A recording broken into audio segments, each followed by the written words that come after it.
பாவங்களை அழிப்பவரே நும்மீது சலாம், கவலைகளை அழிப்பவரே நும்மீது சலாம். பிரார்த்தனை செஞ்சுக்கிறாங்க. அந்த பிரார்த்தனையின் விளைவாக என்னுடைய பாவத்தை எல்லாம் நீங்கள் தான் அழிக்கின்றீர்கள் என்று சொன்னால், ஒவ்வொரு நாளும் நான் 70 முறை 100 முறை அல்லாஹ்விடத்தில் தௌபா செய்து கொண்டிருக்கின்றேன் என்று அல்லாஹ்வுடைய தூதர் சொன்னாங்க. நான் செய்த பாவத்துக்கு என்ன வழி என்று தெரியாமல் முன்பின் பாவங்கள் எல்லாம் மன்னிக்கப்பட்ட கருணை நபி அவர்கள் சொன்னார்கள், அல்லாஹ்விடத்தில் பாவம் மன்னிக்க கேட்டுட்டு இருக்கேன், தௌபா செஞ்சுக்கிட்டு இருக்கிறேன். இவர்கள் சொல்றாங்க, நீங்க தான் எங்களுடைய பாவத்தை மன்னிக்கணும். நான் கேட்கிறேன், அல்லாஹ் பாவத்தை மன்னிக்கிறானா? அல்லாஹ்வுடைய தூதர் பாவத்தை மன்னிக்கின்றார்களா? அல்லாஹ் கேட்கிறான், அல்லாஹ்வுடைய தன்மைங்க, பாவங்களை அல்லாஹ்வை தவிர யார் மன்னிக்க முடியும்?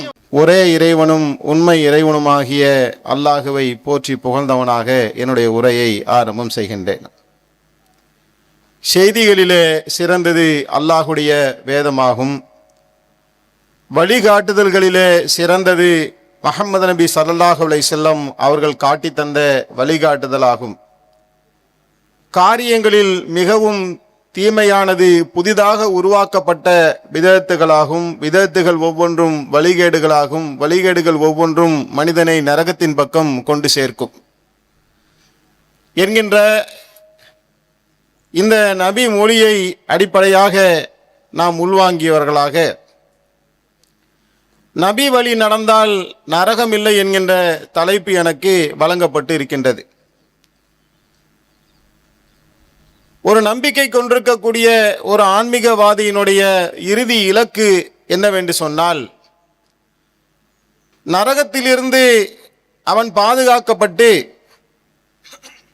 சொர்க்கத்திற்கு அவன் செல்லுவான் என்று சொன்னால் அவன் மிகப்பெரிய வெற்றியை அடைந்து விட்டான்.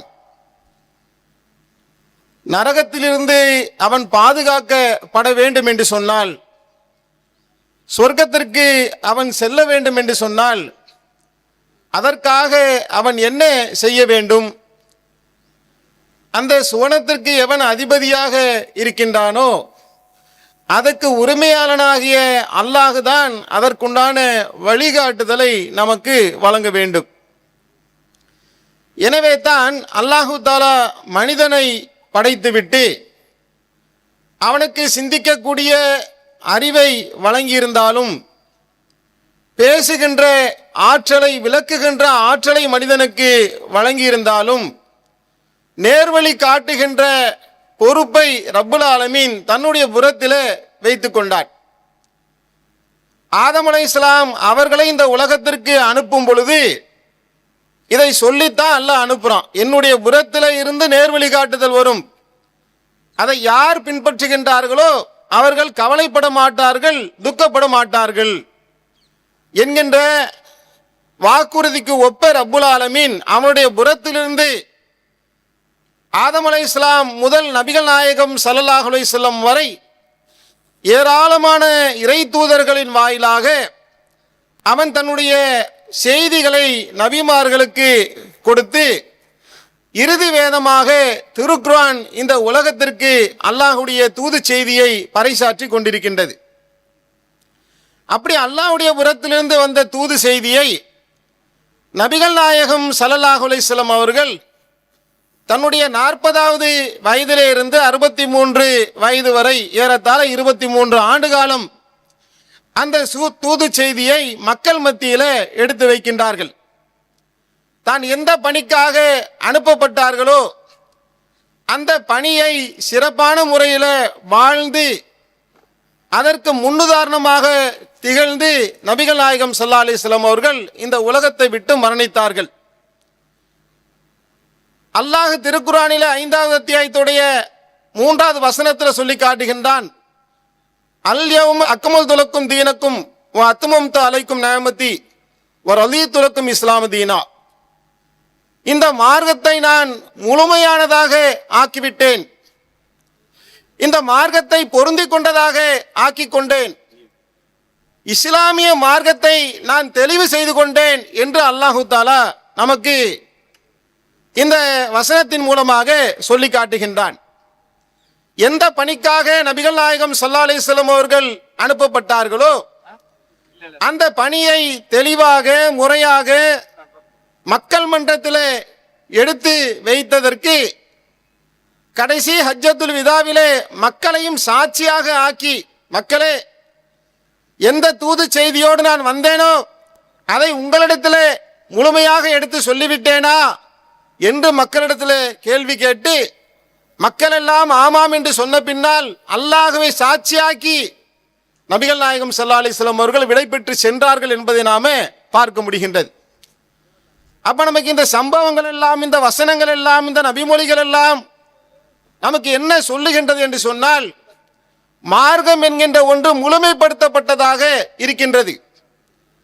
மார்க்கம் என்ற பெயரால் புதிதாக அதில் கூட்டவோ குறைக்கவோ எந்த விதமான அவசியமும் இல்லாத அளவுக்கு தெள்ள தெளிவாக அல்லாஹுடைய மாபெரும் பேரருளால் அவனுடைய அருள் நம் மீது முழுமையாக பொழிந்து விட்டது.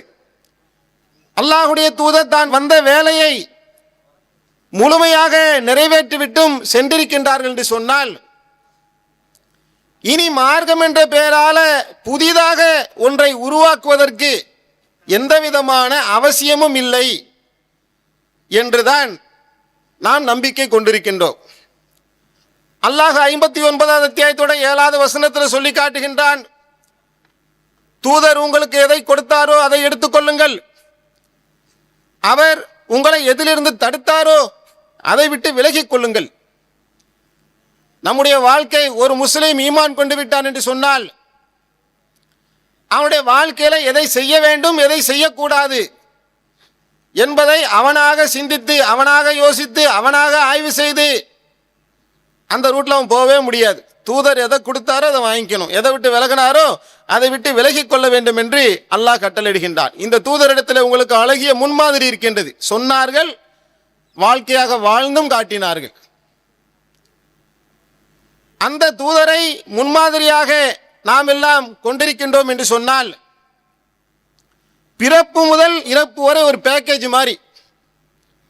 இந்த உலகத்தில் ஒரு மனுஷன் பிறக்கிறான், தவழுகின்றான், நடக்கின்றான், இளமை பருவத்தை அடைகின்றான், திருமணம் செய்கின்றான், குழந்தை பெறுகின்றான், வியாபாரம் செய்கிறான், வயோதிகத்தை அடைகின்றான், மரணத்தை அடைகின்றான். இந்த ஒட்டுமொத்த இந்த லைஃப் டிராவல்ல அவன் எதையெல்லாம் செய்ய வேண்டுமோ அதை அனைத்தையுமே நபிகள் நாயகம் ஸல்லல்லாஹு அலைஹி வஸல்லம் அவர்கள் காட்டிவிட்டு சென்று விட்டார்கள்.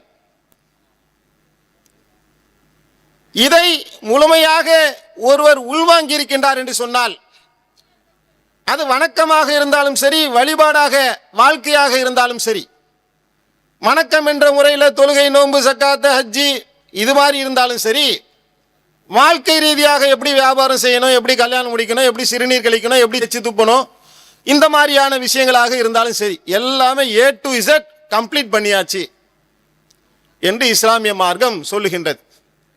இதை உலமாற ஏற்றுக்கொண்டவனுக்கு பேர் தான் முஸ்லீம். தௌஹீத் ஜமாத்தாக இருந்தாலும், சுன்னத் ஜமாத்தாக இருந்தாலும், எந்த ஜமாத்தாக இருந்தாலும், எந்த இயக்கத்தை சேர்ந்தவராக இருந்தாலும், அல்லாஹுடைய தூதர் வந்தார்கள், தூது செய்தியை சொன்னார்கள், முழுமையாக சொல்லிவிட்டார்கள், எந்த குறைவும் வைக்கவில்லை. மார்க்கம் என்ற பெயரால் யாரும் எதுவும் வந்து புதிதாக நுழைக்க வேண்டிய அவசியம் இல்லை என்பதை தெள்ள தெளிவாக ஒருவன் நம்பிக்கை கொள்ளுவான் என்று சொன்னால் தான் அவன் தூதரையே கரெக்டா நம்பியிருக்கான்னு அர்த்தம். திருக்குரான் ஒரு முழுமையான வேதம் என்பதை அவன் நம்பியிருந்தால்தான் வேதத்தை கரெக்டா நம்பியிருக்கான்னு அர்த்தம். என்னுடைய புறத்திலிருந்து நேர்வழி காட்டுதல் வரும் என்று அல்லாஹ் சொன்னால, நேர்வழியை அல்லாஹ் எனக்கு கொடுத்து விட்டான் என்று அல்லாஹ்வை கரெக்டா அவன் அல்லாஹ்வை நம்பியிருக்கிறான்னு அர்த்தம். இல்ல, அல்லாஹ் எனக்கு நேர்வழி காட்டுதலை முழுசா கொடுக்கல, அல்லாஹ்ட்ட வந்த தூதர் எனக்கு சரியான முறையில் சொல்லலை, இன்னும் கொஞ்சம் விட்டுட்டு போயிட்ட, 95 சொன்னாங்க, 5 விட்டுட்டு போயிட்டாங்க, குரான் வழிகாட்டி இருக்கதா மாற்று கருத்து இல்லை, ஒரு 90% வழிகாட்டுச்சு, இன்னும் கொஞ்சம் வழிகாட்டுதல் தேவைப்படுது என்று ஒருவன் யோசிப்பான், சிந்திப்பான் என்று சொன்னால் அவன் ஈமானிலே குறைவுடையவனாக ஆகிவிட்டான், அவன் நம்பிக்கையிலே கோளாறு ஏற்பட்டு விட்டது. அப்ப இந்த மார்க்கம் முழுமையாகிவிட்டது என்பதை ஒரு முஸ்லிம் ஆணித்தரமாக நம்ப வேண்டும். அதில் இவனாக ஏதாவது கூட்டுறதுக்கு குறைக்கிறதுக்கு அவனுக்கு எந்த ரைட்ஸும் கிடையாது. தொழுகை அல்லாஹ் 50 வக்து கடமையாக்குறான். முதல்ல ரசூல் ஸல்லல்லாஹு அலைஹி வஸல்லம் அவர்கள் மெஹராஜுக்கு போயிருக்கும் பொழுது 50 வக்துங்கிறான். அல்லாஹ்வுடைய தூதர் என்ன செய்கிறாங்கன்னா, பல முறை பேச்சுவார்த்தை நடத்தி அல்லாஹ்விடத்தில் கேட்டு 5 வக்து தொழுகையாக ஆக்கி தந்தாங்க. இப்போ இது ஒரு முஸ்லீம்கள் நம்ம எல்லாம் ஒன்றா சேர்ந்து தலப்பா கட்டின இமாம்லாம் ஒன்றா சேர்ந்து தௌஹீத் ஜமாத்தில் இருக்கிற லட்சக்கணக்கான உறுப்பினர்களாக சேர்ந்து 5 வக்து தொழுகை கஷ்டமாக இருக்குது, காலைல ஃபஜ்ர் வக்தை நீக்கி விட்டுருவோம், 4 வக்தா வச்சுக்குவோம் என்று உலகத்தில் இருக்கக்கூடிய 200 கோடி முஸ்லீம்கள் சேர்ந்தாலும் தலைவர்களெல்லாம் சேர்ந்தாலும் ஒரு பெரிய மாநாடு போட்டாலும் அப்படி எதுவும் பண்ணுறதுக்கு இந்த மார்க்கத்தில் ரைட்ஸ் இருக்கா? எந்த அதிகாரமும் கிடையாது. சரி 5 நேர தொழுகையாக இருக்கட்டும்பா, அந்த 4 ரக்காத்தை 3 ஆக்கிக்கிறேன், 3 ரக்காத்தை 4 ஆக்கிக்கிறேன், கூட்டவும் முடியாது குறைக்கவும் முடியாது. நீ எப்படி கல்யாணம் பண்ண வேண்டும், எப்படி வியாபாரம் பண்ண வேண்டும், எப்படி இபாதத் செய்ய வேண்டும், எந்த நேரத்தில் எதை செய்ய வேண்டும், எல்லாமே A to Z கிளீன். அதில் எந்த ஒன்றையுமே நீ மாற்ற முடியாது என்று இஸ்லாம் சொல்லுகின்றது. இதை ஓகேவான்னு அல்லாஹ் கேட்குறான். இது ஒத்துக்கிறியா? இதை ஏற்றுக்கிட்டா தான் நீ முதல்ல செய்யல அதெல்லாம் ரெண்டாவது. மனிதனாகிய நானும் பலகீனமானவன், நீங்களும் பலகீனமானவர்கள். மார்க்கத்தை பேசுகின்றவர்களாக இருந்தாலும் சரி, மார்க்கத்தை கேட்கக்கூடியவர்களாக இருந்தாலும் சரி, நாம் செய்கிறோமா இல்லையாங்க அடுத்த சாப்டர் அப்புறம். இது முதல்ல ஓகேவா என்று அல்லாஹ் கேட்குறான். ஓகே, அல்லாஹ் கரெக்டு தான் என்று ஒருத்தன் நம்பினா தான் அவன் ஈமான்ல மிக சரியாக இருக்கிறான் அப்படின்னு அர்த்தம். அதுக்கு அன்பார்ந்த சகோதரர்களே, இன்றைக்கு நடைமுறையில் யதார்த்தத்தை நீங்கள் பார்த்தீங்கன்னு சொன்னால், நம்முடைய சமுதாயத்தில் இந்த மாதத்தில் மௌலிது என்று சொல்லக்கூடிய ஒரு வழிபாட்டை பரவலாக நம்முடைய சமுதாய மக்கள் செய்து வருவதை நாம் பார்க்க முடிகின்றது. இந்த மௌலிது என்கின்ற வழிபாட்டை செய்யக்கூடியவர்களை பொறுத்தவரையிலும் அதில் 2 சாரார்கள் இருக்கிறாங்க. ஒரு சாரார் யார் என்று சொன்னால், இந்த மௌலிது ஓடுவதன் மூலமாக அல்லாஹுடைய தூதருடைய அன்பை நாம பெற முடியும். நாளைக்கு மறுமையில் ஹவுதுல் கௌசர் தடாகத்தில் நபிகள் நாயகம் ஸல்லல்லாஹு அலைஹி வஸல்லம் அவர்களுக்கு என்று சிறப்பு பரிந்துரை இருக்கு, அவருடைய ஷஃபாத் நமக்கு கிடைக்கும். அதனால் அவர்களை போற்றுவதன் மூலமாக, அவர்களை புகழ்வதன் மூலமாக அல்லாஹுடைய தூதருடைய அன்பையும் அருளையும் பெற்றுவிட்டு நாம் சொர்க்கத்துக்கு ரொம்ப இலகுவாக சென்று விடலாம். இது நமக்கு மார்க்கம் காட்டியிருக்கக்கூடிய ஒரு வழிமுறைதான். இதற்காக தேங்காய் வாங்கி, பூ வாங்கி, பழம் வாங்கி, அல்வா கிண்டி, அசரத்தை கூப்பிட்டு பிரியாணி ஆக்கி, அண்டா குண்டாலாம் அடிச்சு விட்டு மல்லிகை பூவை கட்டி சலாமும் சலாத்தும் என்று சொல்லி என்ன செய்வாங்கன்னா ஃபாத்தியா ஓதக்கூடிய ஒரு சாரார் இருக்கிறாங்க. அவங்க அப்படியே நம்புறாங்க. இன்னொரு சாரார் இருக்கிறாங்க, அவர்களுக்கு இந்த மௌலிது என்கின்ற பெயரால் நாம் மக்களை மடையர்களாக ஆக்கி கொண்டிருக்கின்றோம். இந்த மௌலிது என்கின்ற ஒன்று ஒரு வழிகேடு. இந்த மௌலிது ஓதுகின்ற காரணத்தினால் அல்லாஹ்விடத்தில் எந்த கூலியும் கிடைக்காது. நம்ம வேணா வயிறை வளர்க்கலாம், நமக்கு தனிப்பட்ட முறையில் ஆதாயம் கிடைக்கும். அறுக்க போற ஆடு கசாப்பு கடைக்காரனை நம்புற மாதிரி இந்த மக்கள் நம்மளை நம்பிக்கிட்டு இருக்க காலம் எல்லாம் இவர்களை வைத்து ஏமாத்தி நாம ஒரு வருமானத்தை ஈட்டலாம் என்கின்ற நோக்கத்தில் தெரிஞ்சே இந்த தவறை செய்யக்கூடியவர்கள் ஒரு சாரார். இல்லை, இது ஒரு இபாதத்து, வணக்க வழிபாடு, காலம் காலமாக எங்க மூதாதையர்கள் செய்து வராங்க, இதை நாங்கள் ஒரு புனிதமாக பார்க்கிறோம் என்று அதை அறியாமல் செய்யக்கூடியவர்கள் ஒரு சாரார். இப்படி 2 சாரார்கள் அதுக்குள்ள இருக்கிறாங்க. இந்த மௌலிதுக்குள்ள இருக்கக்கூடிய அந்த விஷயங்கள்லாம் இருக்குல்ல, அதில் இருக்கக்கூடிய ஒவ்வொன்றையும் நாம் எடுத்து பார்த்தோம் சொன்னா, அல்லாஹ்வுக்கு இணை வைக்கக்கூடிய விஷயங்கள் அதில் மலிந்து கிடப்பதை நம்மால் பார்க்க முடிகின்றது. அல்லாஹ் நபியை பார்த்து சொல்றான், நபியே நீர் இணை வைத்தால் உன்னுடைய நன்மையெல்லாம் அழிந்து விடுங்கிறான். அல்லாஹுடைய தூதர் அவங்க எவ்வளவு நன்மை செஞ்சிருப்பாங்க, எவ்வளவு தியாகம் பண்ணியிருப்பாங்க, எவ்வளவு அர்ப்பணம் செய்திருப்பார்கள், எவ்வளவு தொழுதிருப்பாங்க. நீ இணை வைத்தால் உன்னுடைய நன்மையெல்லாம் அழிந்து போகும் என்று சொன்னால், ஒரு மனிதன் அவன் ஈமான் கொண்ட பின்னால் அல்லாஹ்வுக்கு இணை வைத்து விட்டால் அவனுக்கு மறுமையில் எந்த நற்பேரும் இருக்காது. அப்படி ஒட்டுமொத்த நன்மைகளையும் அளிக்கக்கூடிய காரியம்தான் இணை வைப்பு. அதனால தான் திருக்குரான் சொல்லும், அல்லாஹ்வுக்கு இணை வைக்கிறது இருக்குல்ல, அது மாபெரும் அநீதி. அல்லாஹ்வுக்கு இணை வைப்பதும் பெற்றோர்களுக்கு நோவினை செய்வதும் தான் பெரும்பாவம் என்று திருக்குரான் இந்த உலகத்துக்கு பறைசாற்றுகின்றது. பெரும் பாவம் அது. அப்படியாப்பட்ட பெரும்பாவத்தை இந்த மௌலிது பாடல்கள் கொண்டிருப்பதை நம்மால் பார்க்க முடிகின்றது. அல்லாஹுடைய தன்மைகள் சுபஹான மௌலிது என்கின்ற பெயரால், நபிகள் நாயகத்தை நாங்கள் புகழுகின்றோம் என்ற பெயரால் அந்த பாடல்களிலே நபிகள் நாயகம் ஸல்லல்லாஹு அலைஹி வஸல்லம் அவர்களை அல்லாஹுடைய தரத்திற்கு உயர்த்தக்கூடிய காட்சியை நாம பார்க்கிறோம். ஒவ்வொரு நாளும் நாம தொழுகையில ஓதக்கூடிய வசனங்களில அத்தியாயங்களை பாருங்க. குல் ஹுவல்லாஹு அஹத் அல்லாஹு ஸமத் லம் யலித் வலம் யூலத் வலம் யகுன் லஹு குஃபுவன் அஹத். அவனுக்கு இணையாக எதுவுமே இல்லை, இறைவன் ஒருவன் தான், அவன் எத்தகைய தேவையற்றவன், அவன் யாரையும் பெறவும் இல்லை, யாராலும் பெறப்படவும் இல்லை, அவனுக்கு இணையாக நிகராக யாரும் இல்லை, எதுவும் இல்லை. இதான் ஈமான், இதான் தௌஹீத். இந்த தௌஹீதை அடித்து தரைமட்டமாக ஆக்குவது நபிகள் நாயகம் ஸல்லல்லாஹு அலைஹி வஸல்லம் அவர்கள் இறைவனுடைய தூதர்.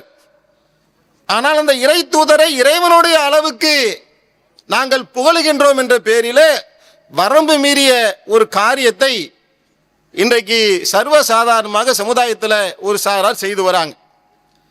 அந்த பாடல்களில் வரக்கூடிய வரிகளை பாருங்களேன். ஆலிமு சிர்ரின் வ அஹ்ஃபா அப்படின்றாங்க. அப்படின்னா என்ன அர்த்தம்? அகமிய ரகசியம் அறிபவரே, ஆலிய மர்மம் அறிபவரே.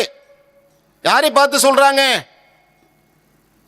யா நபி சலாம் அலைக்கும் என்கின்ற பாடல் வரிகளின் ஊடாக நீங்கள் எப்படியாப்பட்டவர் என்று சொன்னால் அகமிய ரகசியங்களை அறிந்தவராக இருக்கின்றீர்கள், ஆலிய மர்மத்தையும் அறியக்கூடியவர்களாக இருக்கிறீங்க. உள்ளத்தில் இருக்கக்கூடிய அகமிய அகம்னா உள்ளங்க, உள்ளத்துக்குள்ள இருக்கக்கூடிய ரகசியங்களை எல்லாத்தையும் நீங்க அறிஞ்சவர்களாக இருக்கிறீங்க. அதாவது மறைவான ஞானம் உங்களுக்கு இருக்குன்றாங்க. இது யாருடைய தன்மை? மறைவான ஞானம் அல்லாஹ்வை தவிர வேற யாருக்குமே கிடையாது. இது அல்லாஹ்வுடைய சிறப்பு தன்மைகள்ல ஒண்ணு. அல்லாஹ் யாருக்கு எதை அறிவித்து தந்தானோ அதை தவிர அனைத்து மறைவான ரகசியங்களினுடைய அதிபதியாக அல்லாஹ் மட்டும்தான் இருக்கின்றான். அல்லாஹ் நபியை பார்த்து சொல்றான், நான் மறைவானதை அறிந்திருந்தால் நன்மைகளை அதிகமாக சம்பாதித்திருப்பேனே, எந்த தீமையும் என்னை தொட்டிருக்காது. அல்லாஹ்வுடைய தூதருடைய வாழ்க்கையில பார்க்கிறோம். குர்ஆனுடைய வசனம் 7வது அத்தியாயத்துடைய 188வது வசனம். உஹது போர்க்களத்தில் போறாங்க, எதிரிகள் அடிக்கிறாங்க, கடவாய் பற்கள் ரத்தம் வடிகின்றது. இப்படி ஒரு சம்பவம் நடக்கும் என்று தெரிந்திருந்தால் அதிலும் தப்பிச்சிருப்பாங்களே.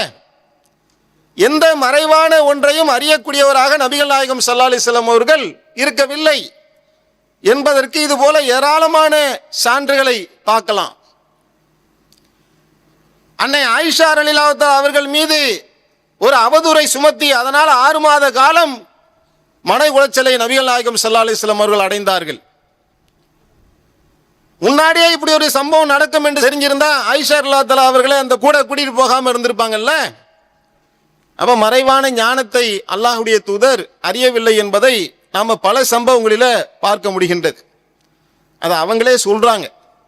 அல்லாஹ்வுடைய தூதருடைய காலத்துல நடந்த ஒரு சம்பவத்தை எடுத்து பார்த்தோம்னா தெள்ள தெளிவாக நமக்கு விளங்குது. ஒரு திருமண வீட்டில் 2 சிறுமிகள் வந்து பாட்டு பாடுறாங்க. எங்களிடத்துல ஒரு நபி இருக்கிறார், அவர் நாளை நடப்பதை அறிவார் என்று பாடுறாங்க. நம்மளா இருந்தா என்ன செய்வோம்? நம்மளை பத்தி யாராவது புகழ்ந்து பாடினாங்க வைங்களேன், இந்த எங்க தலைவர் இருக்காருல, அவர் பனை மரத்தை பிடுங்கி பல்லு விளக்குவாரு, வானத்தை வில்லா வளைச்சிருவாரு, மணலை கயிறா திரிச்சிருவாருன்னா அந்த தலைவரை சிரிப்பான் பல காட்டிக்கிட்டு. அவன் ஒன்றுக்கும் உதவா கரையா இருப்பான். ஆனா அவனை பார்த்து எதையாவது சொன்னோம்னா அவன் பல பல காட்டுவான். ஆனா நபிகள் நாயகம் ஸல்லல்லாஹு அலைஹி வஸல்லம் அவர்கள் தன்னை நோக்கி வரக்கூடிய புகழ் மொழிகள் அது வரம்பு மீறியதாக இருந்தால் உடனே அதை கண்டிக்கக்கூடியவர்களாக இருந்தாங்க. சிறுமியின் கூட பார்க்கல. அந்த சிறுமிகளை அழைத்து இப்படி நீங்க சொல்லாதீங்க, அல்லாஹ் தான் மறைவானவற்றை அறியக்கூடியவனாக இருக்கின்றான். அல்லாஹ்வுடைய தூதர் தான் அவர்கள் என்ன செய்றாங்க, தன்னுடைய நிலை என்னங்கிறது அவங்களுக்கு தெரியும். இதை நாம ஹதீஸ்ல தெளிவாக நாம பார்க்க முடிகின்றது. அல்லாஹ் தன்னை பற்றி சொல்லி காட்டுகின்றான், வானங்களிலும் பூமியிலும் மறைவானதை அல்லாஹ்வை தவிர யாரும் அறிய மாட்டார்கள். யாராவது அறியறேன்னு சொன்னா அவன் பொய்யன். எனக்கு வானத்திலையும் பூமியிலும் இருக்கக்கூடியதுல நான் மறைவானது எனக்கு தெரியுது என்று ஒருவன் சொன்னால் அவன் பச்சை பொய்யன். ஏன்? அல்லாஹ் பொய் சொல்ல மாட்டான். எல்லா மறைவானதையும் அல்லாஹ் தான் அறிந்தவனாக இருக்கிறான். அப்ப நபிகள் நாயகம் ஸல்லல்லாஹு அலைஹி வஸல்லம் அவர்கள் பேரால் ஒரு இட்டு கட்டுறாங்க, புகழுகின்றோம் என்ற பெயரால். இவர் மறைவானவற்றை எல்லாம் அறிவார், உள்ளத்தில் இருக்கக்கூடிய ரகசியங்களை அறிவார். ஒரு ரகசியத்தையும் அறிய முடியாது. வகியின் மூலமாக அல்லாஹ்விடத்திலிருந்து என்ன வகி செய்தி வருகின்றதோ அதன் மூலமாகத்தான் அவங்க மக்களுக்கு அந்த வகி செய்தியை எடுத்து சொன்னாங்களே தவிர அதை தாண்டி மறைவானவற்றை நபிகள் நாயகம் ஸல்லல்லாஹு அலைஹி வஸல்லம் அவர்கள் அறியவில்லை என்பதை நாம பார்க்கிறோம். அப்ப அல்லாஹ்வுடைய தூதரை கொண்டு போய் அல்லாஹ்வுக்கு இருக்கக்கூடிய தன்மையோடு என்ன செய்றாங்க? ஒன்று சேர்ப்பதன் மூலமாக ஒரு பகிரங்க இணை வைப்பை இந்த மௌலிது பாடலில அவர்கள் மொழியக்கூடிய காட்சியை நாம பார்க்கிறோம். இப்படி செய்யலாமா? தெரியாம செய்யறோங்கிறாங்க. தெரியாம செய்யறோம் என்று சொன்னா இதைத்தான் நாம் 30 ஆண்டு காலமாக பிரச்சாரம் செய்யறோம். எனது அருமை சுன்னத் ஜமாத் சகோதரர்களை நீங்க சிந்திச்சு பாருங்க. எங்களுடைய தலைவர்கள் சொன்னார்கள், மகான்கள் சொன்னார்கள், பெரியார்கள் சொன்னார்கள், காலங்காலமா ஓதிட்டு வரோம். கண்மூடித்தனமாக அப்படி போகுவதற்கு இந்த மார்க்கத்தில் அனுமதி இல்லைங்க. நம்ம சிந்திக்கணும். ஒரு முஸ்லீம் என்று சொன்னாலே அவன் சிந்திக்கிறவனாக இருந்தால் தான் முஸ்லீமாவே இருக்க முடியும். ஒரு முஸ்லீமுடைய தாயுடைய வயிற்றில் பிறக்கிறதுனால, தகப்பனுடைய வயிற்றில் பிறக்கிறதுனால அவன் ஒரு முஸ்லீமாக ஆயிட முடியாது. ஒரு முஸ்லீமுடைய குடும்பத்தில் பிறந்துட்டதுனால எப்படி முஸ்லீமாக ஆக முடியும்? அவன் சிந்திக்க வேண்டும், யோசிக்க வேண்டும், ஆய்வு செய்ய வேண்டும். அப்படி பார்க்கும் பொழுது இந்த மௌலிது என்கின்ற ஒன்று இந்த குர்ஆனுக்கு நேர் எதிராக இருக்கின்றது, அல்லாஹ்வுடைய வேதத்துக்கு நேர் எதிராக இருக்கின்றது என்பதை தெள்ள தெளிவாக புரிந்து கொள்ள முடியும். அடுத்து என்ன செய்யறாங்க? நபி இடத்துல போய் பிரார்த்தனை செய்யறாங்க. முஸ்தஜீபு தாவாத் என்ற இறைஞ்சல்களை எல்லாம் ஏற்றுக்கொள்பவரே, பிரார்த்தனைகளுக்கு பதிலளிப்பவரே.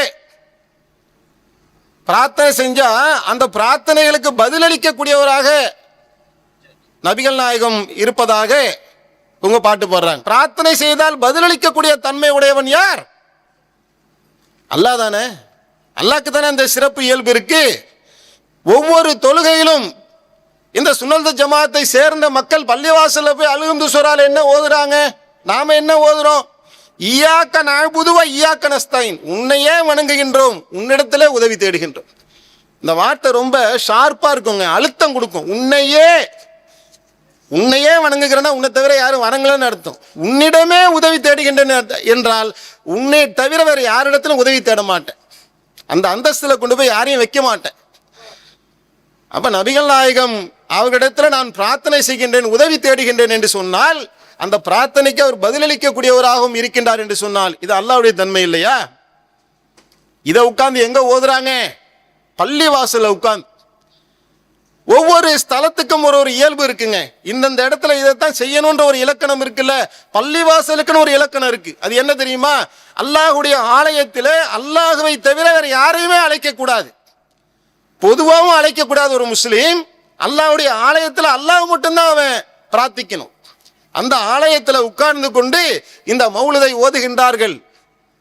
நாங்கள் இந்த இறை தூதரிடத்தில் பிரார்த்தனை செஞ்சா அவர் எங்களுக்கு பதிலளிப்பாரு என்று நம்புறீங்களே. எனதருமை சகோதரர்களை நீங்க சிந்திக்க வேண்டாமா? அறியாமையில் இருக்கக்கூடிய நீங்க நாங்க சொல்லக்கூடிய ஒவ்வொன்றையும் யோசிச்சு பாருங்க. இவன் நஜாத்துக்காரன், இவர்கள் வகாபிகள், இவங்க பயான் நம்ம கேட்கவே கூடாது என்று காதில் நீங்கள் பஞ்ச வைத்துக் கொண்டு அடைத்துக் கொள்வீர்கள் என்று சொன்னால் அதனால் ஏற்படக்கூடிய இழப்பு யாருக்கு? அன்பாக சொல்லி பார்க்கிறோம், அறிவுரையாக சொல்லி பார்க்கிறோம். நாளைக்கு மறுமை நாளையிலே நீங்கள் நஷ்டவாளிகளாக ஆகிவிடக் கூடாது என்கின்ற அன்பிலே உங்களிடத்துல எடுத்து சொல்லி பார்க்கிறோம். சிந்திச்சு பாருங்க, நாங்க சொல்லக்கூடிய வசனங்கள் குர்ஆன்ல இருக்கா இல்லையா? மௌலிதுல இருந்து நாங்க எடுத்து காட்டக்கூடிய மேற்கோள்கள் மௌலிதுல இருக்கா இல்லையா? ரெண்டையும் நீங்க எடுத்து ஒப்பிட்டு பாருங்க. அல்லாஹ் திருக்குர்ஆன்ல சொல்லி காட்டுறான். 72வது அத்தியாயத்துடைய 18வது வசனத்துல மஸ்ஜிதுகள் அல்லாஹ்வுக்கே உரியவை, எனவே அல்லாஹ்வுடன் வேறு யாரையும் அழைத்து பிரார்த்திக்காதீர்கள். இந்த பிரார்த்தனை இருக்குல்லங்க, இந்த மார்க்கத்தில் ரொம்ப ரொம்ப முக்கியமான ஒன்று. அல்லாஹ்வுடைய தூதர் சொன்னாங்க, பிரார்த்தனை தான் வணக்கம் என்று சொன்னார்கள். அது கொண்டு வந்து எதோட சேர்க்கிறாங்க பாருங்க. ஒட்டுமொத்த வணக்கம்ங்கிறது எவ்வளவு பெரிய சப்ஜெக்ட்டுங்க. அது அல்லாஹ்வுடைய தூதர் எதோட கொண்டு வந்து முடிச்சு போடுறாங்க? பிரார்த்தனை பண்றோம்லப்பா, அதுதான் இபாதத்து. அப்ப இபாதத்து யாருக்குரியது? வணக்கத்துக்குரியவன். அதானங்க ஈமான். லா இலாஹ இல்லல்லாஹ்னு சொல்றோமே, அதோடைய அடிநாதம் என்ன? பெரிய இதை புரிஞ்சுக்கிறதுக்கெல்லாம் மௌலுது ஒரு வழிகேடு என்பதை புரிந்து கொள்வதற்கு ஒரு சாமானிய மனிதனாக இருந்தா போதும். அரபி ஞானங்கள் தேவையில்லை, அரபி புலமைகள் தேவையில்லை, மௌலுதை கரைச்சு குடிக்க வேண்டியதில்லை, குரானை கரைச்சு குடிக்க வேண்டியதில்லை. லா இலாஹ இல்லல்லாஹ் முஹம்மது ரசூலுல்லாஹ் என்கின்ற அந்த கலிமாவை ஒருவன் விளங்கி இருந்தால் போதுமானது. வணக்கத்துக்கு உரியவன் அல்லாஹ்வை தவிர வேறு யாருமே இல்லை. பிரார்த்தனை என்பது வணக்கம் என்று அல்லாஹ்வுடைய தூதர் சொன்னார்கள். அந்த பிரார்த்தனை யார்கிட்ட தான் கேட்கணும்? அல்லாஹ்ட்ட தானே கேட்கணும். அதானே வணக்கம். அப்ப நபிகள் நாயகம் ஸல்லல்லாஹு அலைஹி வஸல்லம் அவரிடத்தில் நாங்கள் பிரார்த்தனை செய்கின்றோம், எங்க பிரார்த்தனைக்கு அவர்கள் பதிலளிப்பார்கள் என்று சொன்னால் இது தெளிவான ஷிர்கா இல்லையா? இன்னும் இல்ல, நாங்க இதைத்தான் செய்யறோம், நபிகள் நாயகத்தில் பிரார்த்தனை தான் செய்கின்றோம், அவர்கள் தான் எங்களுக்கு நோயை நீக்குவார்கள், நீங்க டவுட் படாதீங்க, நாங்க செய்யறது சிறுக்கு தான் அவங்களே சொல்லக்கூடிய வகையில் ஏராளமான அனாச்சாரங்கள், ஷிர்க்குகள் இந்த மௌலிதுக்குள்ள விரிஞ்சி கிடக்கிறத பார்க்கிறோம். அஸ்ஸலாமு அலைக்கையா முப்ரி சகாம், நோய்களை குணமாக்குபவரே நும்மீது சலாம் உண்டாகட்டும். சலாம் சொல்றாங்க, இது எப்படி சொல்லி சலாம்? நோய்களை குணமாக்கக்கூடியவரே உன்மீது சலாம் உண்டாகட்டும். ஒரு நோயாளிய சந்திக்க போனா நமக்கு ஒரு துவாவை கத்து கொடுத்துக்கிறாங்க, உன்னை தவிர நோயை நீக்குபவன் யாருமே இல்லை. எவ்வளவு அழுத்தமா இருக்கு பாருங்க அந்த பிரார்த்தனை. நோயை கொடுக்கிறவனும் அல்லாஹ். இப்ராஹிம் அலைஹிஸ்ஸலாம் அவர்கள் சொல்றாங்க, நான் நோயுற்றால் அவனே என்னை குணப்படுத்துகின்றான். நோயை கொடுக்கிறதும் அல்லாஹ் தான், நோயை குணமாக்குறதும் அல்லாஹ் தான். நோயாளியை சந்திக்கும் போது நாம செய்யற பிரார்த்தனை உற்று கவனித்து பாருங்க, உன்னை தவிர நோயை குணமாக்கக்கூடியவன் யாருமே இல்லை. இதானங்க ஈமானுக்கு நெருக்கமா இருக்கு. நம்ம எல்லாருமே சாதாரணமாக தானங்க விளங்கி வச்சிருக்கிறோம். ஆனா மௌலிதுல எப்படி வரிகள் வருது? நோய்களை குணமாக்கக்கூடியவரே அப்படின்னா நபிகள் நாயகம் ஸல்லல்லாஹு அலைஹி வஸல்லம் ஏன் நோயில இருந்தாங்க? மௌத்தா போகும்போது நோயில தானே மௌத்தா போனாங்க. உங்களிலே ஒருவர் அனுபவிக்கக்கூடிய வேதனையில 2 மடங்கு வேதனையை நான் அனுபவிக்கின்றேன் என்று அல்லாஹ்வுடைய தூதர் சொன்னார்களே, நோயில இருந்தாங்களா இல்லையா? நோய்களை குணமாக்கக்கூடியவர்னா அவரே தன்னுடைய நோயை குணமாக்கிக்க முடியலையே. இப்ராஹிம் நபியால குணமாக்கி கொள்ள முடியவில்லையே. அவங்க அல்லாஹ்விடத்துல தானே நபிமார்களை கையேந்தினாங்க. அய்யூப் அலைஹிஸ்ஸலாம் அவர்களால் தன்னுடைய நோயை குணமாக்கி கொள்ள முடியவில்லையே.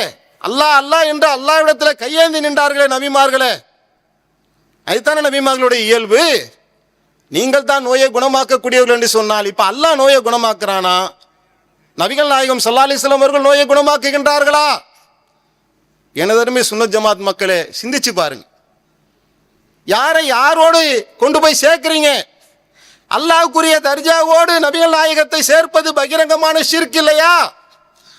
ஈசா அலைஹிஸ்ஸலாம் அவர்களை வரம்பு மீறி புகழ்ந்து புகழ்ந்து புகழ்ந்து அல்லாஹ்வுடைய மகன் என்று ஆக்கி தனியா ஒரு மதத்தையே உருவாக்கி விட்டார்களே. அது போன்ற ஒரு புதிய மதத்தை உருவாக்குவதற்குண்டான இந்த மார்க்கத்தை குழி தோண்டி புதைப்பதற்கான சித்தாந்தம் தான் இந்த மௌலிதுக்குள்ள இருக்கு. அப்படியாப்பட்ட ஒரு பாதகமான செயலை செய்து வரக்கூடிய காட்சியை நாம பார்க்கிறோம். ஒரு பாவம் செய்தால் அந்த பாவத்தை மன்னிக்கிறது யாருங்க? பாவனாலே முதலங்க அந்த பாவம் சொல்றோம் அப்படின்னா என்ன? பாவம் என்பதில் நீங்க எந்த வகையிலும் இலக்கணத்துல கொண்டு வந்து வைக்க முடியாது. அல்லாஹ் உன்னை பாவம் சொன்னா அதான் பாவம். அல்லாஹ் மன்னிக்கிறேன்னா அது மன்னிப்பு, அவ்வளவுதான். பாவம் புண்ணியம் என்கின்ற கணக்கு அனைத்தும் அல்லாஹ்வுடைய கையில் இருக்குங்க. இவன் எதை மன்னிக்கணும், எதை பாவ கணக்கில் கொண்டு போக, ஏன்னா உள்ளத்தில் நடக்கக்கூடிய விஷயம் பாவம் என்பது அதை அறிந்தவன் அல்லாஹ் மட்டும்தான். இந்த பாவ விஷயத்தில் என்ன சொல்றாங்க? பாவங்களை அழிப்பவரே நும்மீது சலாம், கவலைகளை அழிப்பவரே நும்மீது சலாம். பிரார்த்தனையும் செஞ்சுக்கிறாங்க. அந்த பிரார்த்தனையின் விளைவாக என்னுடைய பாவத்தை எல்லாம் நீங்கள் தான் அழிக்கின்றீர்கள் என்று சொன்னால் ஒவ்வொரு நாளும் நான் 70 முறை 100 முறை அல்லாஹ்விடத்தில் தௌபா செய்து கொண்டிருக்கின்றேன் என்று அல்லாஹ்வுடைய தூதர் சொன்னாங்க. நான் செய்த பாவத்துக்கு என்ன வழி என்று தெரியாமல் முன்பின் பாவங்கள் எல்லாம் மன்னிக்கப்பட்ட கருணை நபி அவர்கள் சொன்னார்கள், அல்லாஹ்விடத்தில் பாவம் மன்னிக்க கேட்டுக்கிட்டு இருக்கேன், தௌபா செஞ்சுக்கிட்டு இருக்கிறேன். இவர்கள் சொல்றாங்க, நீங்க தான் எங்களுடைய பாவத்தை மன்னிக்கணும். நான் கேட்கிறேன், அல்லாஹ் பாவத்தை மன்னிக்கிறானா? அல்லாஹ்வுடைய தூதர் பாவத்தை மன்னிக்கின்றார்களா? அல்லாஹ்வுடைய இடத்துல கொண்டு போய் வைக்கிறோமா இல்லையா? அல்லாஹ் கேட்கிறான், அல்லாஹ்வுடைய தன்மைங்க. 3வது அத்தியாயத்துடைய 135வது வசனத்தில் அல்லாஹ் சொல்லி காட்டுகின்றான், எனது அருமை சுன்னத் ஜமாத் மக்களே, அறியாமையில் இருக்கக்கூடிய உங்களுடைய அறிவு கண்ணை நீங்கள் திறந்து பார்க்க மாட்டீர்களா?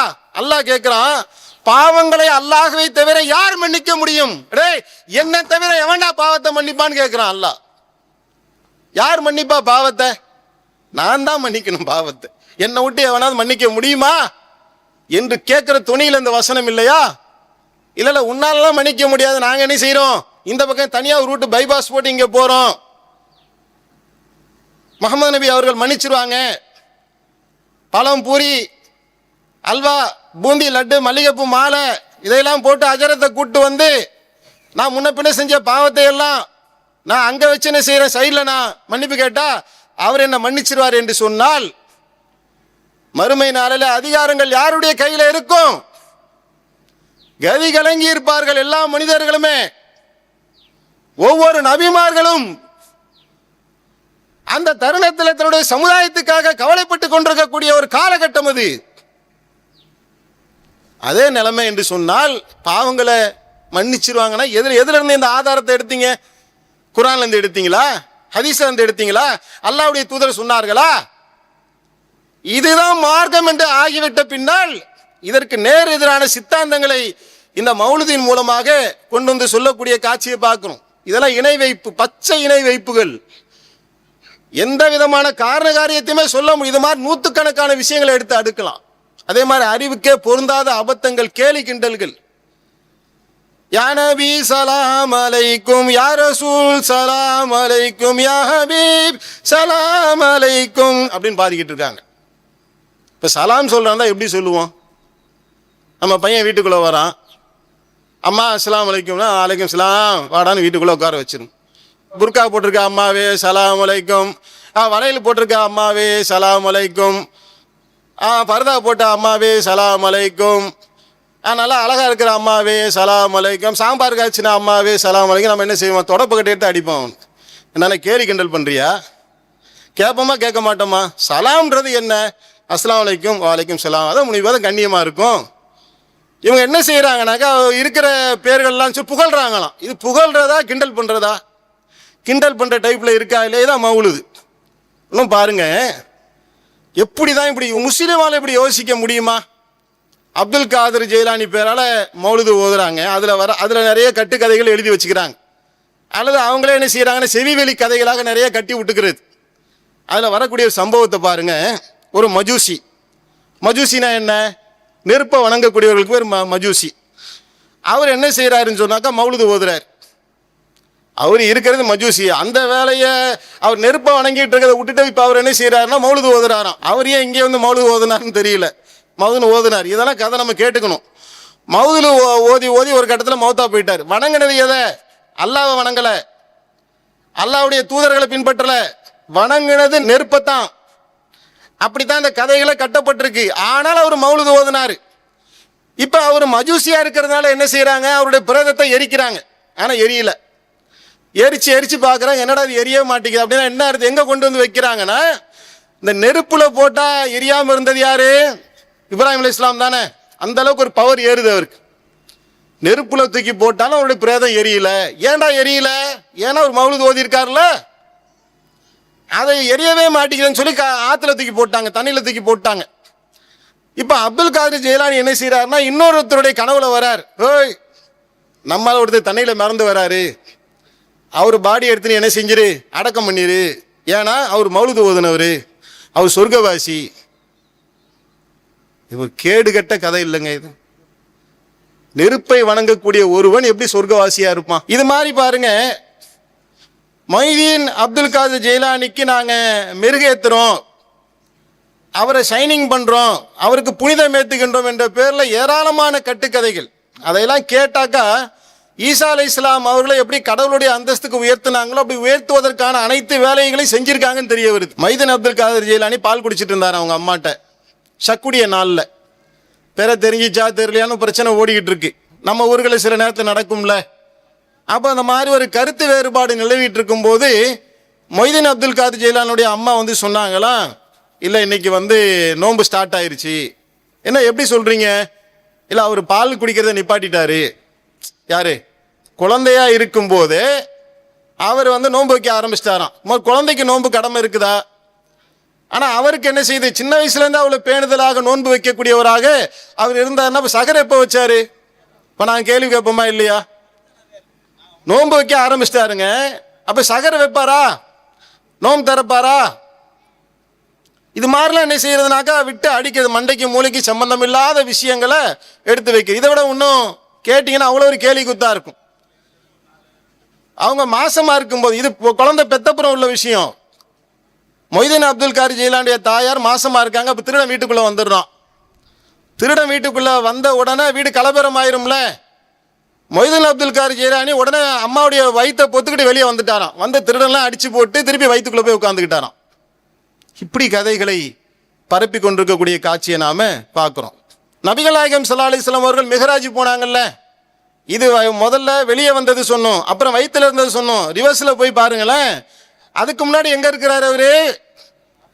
நபிகள் நாயகம் ஸல்லல்லாஹு அலைஹி வஸல்லம் அவர்கள் மிஹ்ராஜுக்கு போனாங்கல்ல, மிஹ்ராஜுக்கு போகும்போது அல்லாஹ்வுடைய தூதர் உரையாடுறாங்களாம். அப்படி பேசும்போது அல்லாஹ் சொல்றானா, மெதுவா பேசு. அப்துல் காரி ஜெயிலானி தூங்குறாரு. எதுல? தொட்டில தூங்குறாராம். அப்படியே என்ன அல்லாஹ்வுடைய புள்ளங்கிற மாதிரி ஆக்குறாங்க அந்த இடத்துல. இப்படியெல்லாம் இந்த மௌலிதின் பேரால் பல கட்டுக்கதைகளை எழுதி வைத்திருக்கக்கூடிய காட்சிகளை நாம பார்க்கிறோம். இதை பள்ளிவாசல்ல உட்கார்ந்து படத்துல வரக்கூடிய பாட்டையெல்லாம் எடுத்து அந்த மெட்டுக்களை எடுத்து வச்சுக்கிட்டு பாடுறாங்க. மெட்டுலாம் இல்லாம சும்மா பாடினாலும் இது இணை வைப்பு தான், நரகத்துக்கு போக வேண்டியதுதான். ஆனால் அதை அல்லாஹ்வுடைய ஆலயத்தில் அமர்ந்து அந்த சினிமா பாட்டுகளில் பாடுறாங்களே, இதெல்லாம் எவ்வளவு பெரிய கொடுமையுடைய உச்சம் தெரியுமா? காபத்துல்லாவில் அந்த ரசூல் ஸல்லல்லாஹு அலைஹி வஸல்லம் அவர்களுக்கு வஹி வருவதற்கு முன்னால் அந்த மக்கா வாசிகளுடைய நடைமுறை எப்படி இருந்துச்சுன்னா, சீட்டி அடிக்கிறதும் கை தட்டுறதும், ஒரே ஆட்டம் பாட்டம் கும்மாலம் நிர்வாணமாக தவா படுறது, இப்படி ஒரு மூடத்தனத்தில் மூழ்கி இருந்தார்கள். இன்றைக்கு இவருடைய நிலைமையை பாருங்க. ஒரு கேடுகட்ட சினிமாவில் இருக்கக்கூடிய மெட்டை எடுத்து வைத்துக் கொண்டு பாட்டு பாடக்கூடிய காட்சியை பார்க்கிறோம்.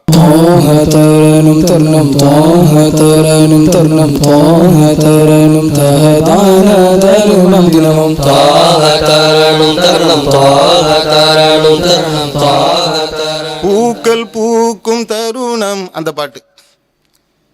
பூக்கள் பூக்கும் தருணத்துக்கும் அல்லாஹ்வுடைய தூதரை புகழ்வதற்கு என்ன சம்பந்தம்? அவன் நடிகன் என்ன செய்யறான், அவன் ஒரு பொண்ணை வர்ணிச்சு பாடிக்கிட்டு இருக்கிறான். இந்த மெட்ல கொண்டு போய் நான் முகமது நபியை புகழ்றேன்னா அவனுக்கு அந்த பாட்டு ஞாபகத்தில் வருமா? கதாநாயகி ஞாபகத்துக்கு வருவாளா? இல்ல அல்லாஹ்வுடைய தூதரை புகழ்றது அவன் ஞாபகத்துக்கு வருமா? அடுத்து பாருங்களேன். காருண்ய நபியே, கருணாயின் வடிவே, கவலைகள் தீருங்கள், புகழோதும் எம் பிழை நீங்க நன்னிலை தாருங்கள், நான் தேங்கி. இது என்னன்னு தெரியுதா? கண்ணான கண்ணே கண்ணான கண்ணே, பிரபலமான பாட்டு. ஏன்னா அவங்க அஜித் ரசிகர்கள் கோச்சிக்க கூடாதுல்ல, அதுக்காக என்ன செய்யறாங்கன்னா இவங்க டைப்ல ஒரு பாட்டு.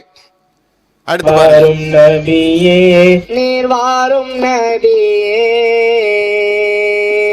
எம் வல்லல் ரசூல் நபியே, நூறுன் நபியே. என்ன நினைச்ச நீ என்ன நினைச்ச, விஜயகாந்த் பாட்டு. என்ன நினைச்ச நீ என்ன நினைச்ச, அந்த பாட்டுக்குள்ளெல்லாம் போய் பார்த்தீங்கன்னு வைங்களேன், அவ்வளோ ஒரு மோசமான அர்த்தங்கள் பொருந்தியதாக அந்த பாட்டு இருக்கும்.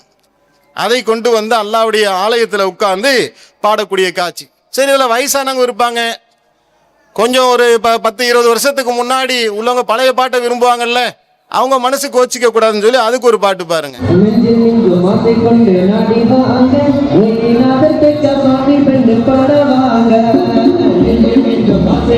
நெஞ்சம் உண்டு நேர்மை உண்டு ஓடு ராஜா, நேரம் வரும் காத்திருந்து, அந்த பாட்டை என்ன செய்றாங்கனாக்கா இந்த மெட்டில எடுத்துக்கிட்டு பாட்டு பாடுறத பார்க்குறோம்.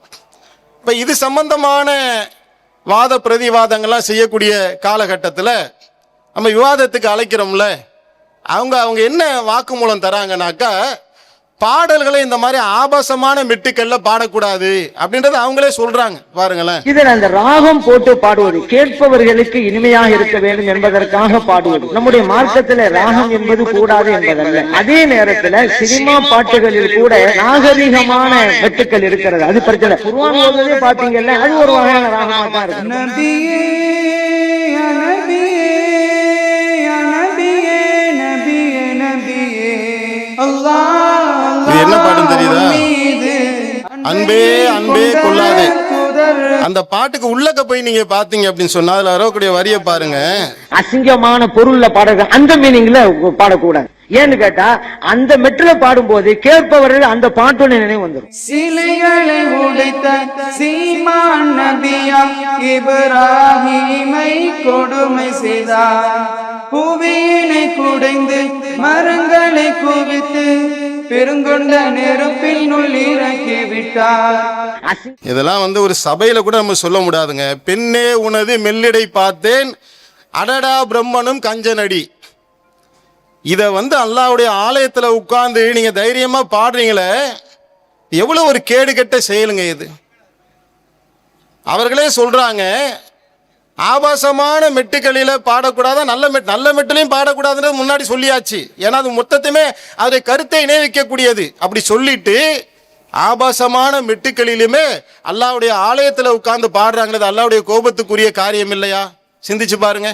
ஏன் இந்த அளவுக்கு இவர்கள் போகின்றார்கள் என்று சொன்னால் அடிப்படையிலேயேங்க குர்ஆனை விட மௌலுது உயர்ந்ததுன்னு அவங்க நம்புறாங்க. அல்லாஹ்வுடைய புறத்திலிருந்து வந்த வேதத்தை விட மௌலுது தான் உயர்ந்தது அப்படின்னு அவங்களுக்கு போதிக்கப்படுது. நான் சும்மா சொல்லல, நீங்க பாருங்க. நீங்க அரை மணி நேரம் மௌலித்து ஓதுறதுக்கு பதிலாக போவாங்க ஓதினா தரஜா கூட நன்மை கூட என்று சொல்றது நீங்க இது கூட அது பிழையா? அரை மணி நேரம் மௌலுது ஓதுறதை விட குர்ஆன் ஓதுறது சிறந்தது நீங்க சொல்றீங்கல்ல, அது பிழை. அவுலியாக்களுடைய மௌலத்தை நீங்க ஓதினீங்கன்னா இத்தனை நன்மை என்று இல்லை, எட்டு நன்மையை அல்லாஹ் தஆலா தருவான். அரை மணி நேரம் குர்ஆன் ஓதினீங்கன்னா ஒரு ஹர்புக்கு 10 வீதம் அவ்வளவு நன்மை தான் உங்களுக்கு கிடைக்கும். ஆகையினால குர்ஆன் ஓதுனா ஒரு எழுத்துக்கு ஒரு நன்மை தான் கிடைக்குமா? மௌலுது ஓதுனா ஏராளமான நன்மை கிடைக்குமா? குர்ஆன் ஓதுவதை விட மௌலுது ஓதுவதுதான் சிறந்தது என்று இந்த அடிப்படையிலே தான் அவர்கள் கட்டமைக்கப்பட்டிருக்கின்றார்கள். என்ன ஆகும்? இந்த நம்பிக்கையில ஒரு முஸ்லிம் வாழ்ந்து இந்த நம்பிக்கையிலே ஒருவன் மரணிப்பான் என்று சொன்னால் அவனுடைய மறுமை வாழ்வு என்ன ஆகும்? மஜூசி சொர்க்கத்துக்கு போயிடுவானா மௌலுது ஓதுனதுனால? அல்லாஹ்வுடைய தூதரை அல்லாஹ்வுடைய அந்தஸ்துக்கு உயர்த்தி சிறுக்கு வைப்பார்களா? திருக்குர்ஆனை மௌலுதை திருக்குர்ஆனுக்கு மேலே கொண்டு போய் உயர்த்துவாங்களாம்.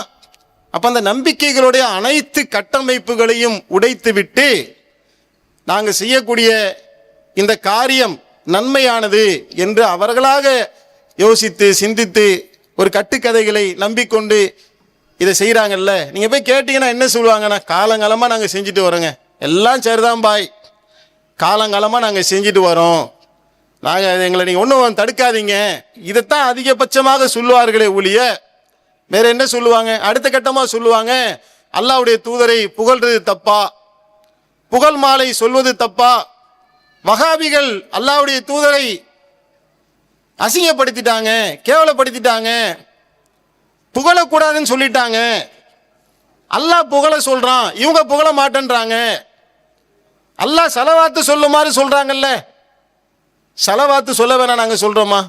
அல்லாஹும்ம ஸல்லி அலா முஹம்மதின் வராலி முஹம்மதின் கமா ஸல்லைத்த என்ற தொழுகையில் ஓதக்கூடிய சலவாத்து இருக்குதுல, இப்ராஹிம் அலைஹிஸ்ஸலாமுடைய குடும்பத்தாருக்கு யா அல்லாஹ் நீ எப்படி அருள் புரிந்தாயோ அது மாதிரி நபிகள் நாயகம் ஸல்லல்லாஹு அலைஹி வஸல்லம் அவர்கள் மீது அருள் புரிவாயாக, இப்ராஹிம் அலைஹிஸ்ஸலாம் அவர்களுக்கும் அவருடைய குடும்பத்தாருக்கும் எவ்வாறு நீ பரக்கத்து செய்தாயோ அதுபோல அல்லாஹ்வுடைய தூதருக்கும் குடும்பத்தாருக்கும் நீ பரக்கத்து செய்வாயாக என்று அல்லாஹ்வுடைய தூதருக்கும் அவருடைய குடும்பத்தாருக்கும் நாம அல்லாஹ் கிட்ட பிரார்த்தனை செய்வது பேர் தான் சலவாத்து.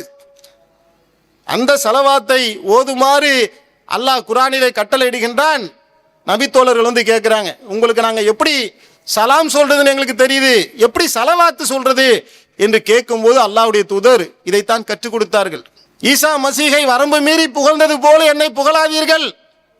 அப்துஹு வ ரசூலுஹு, என்னை அல்லாஹ்வுடைய அடியார் என்று சொல்லுங்கள், அல்லாஹ்வுடைய தூதர் என்று சொல்லுங்கள். இதுதான் அல்லாஹ்வுடைய தூதரை பார்த்து சொல்ல வேண்டிய வாசகங்கள். அவர்கள் புகழுக்கு உரியவர்கள். பாங்கு ஓசையின் மூலமாக இந்த உலகம் முழுவதும் அல்லாஹ்வுடைய தூதருடைய அந்த வார்த்தை ஒலிக்கப்பட்டு கொண்டே இருக்கின்றது. இந்த உலகம் முழுவதுமே அவர்கள் புகழுக்கு உரியவர்கள். அல்லாஹ்வுடைய தூதரை உண்மையிலேயே புகழ்வது என்றால் என்ன? அல்லாஹ்வுடைய தூதர் எதையெல்லாம் சொன்னார்களோ அதை நம்முடைய வாழ்க்கையில கடைபிடிப்பது, ஒவ்வொரு விஷயத்தையும் பார்த்து பார்த்து கடைபிடிப்பது.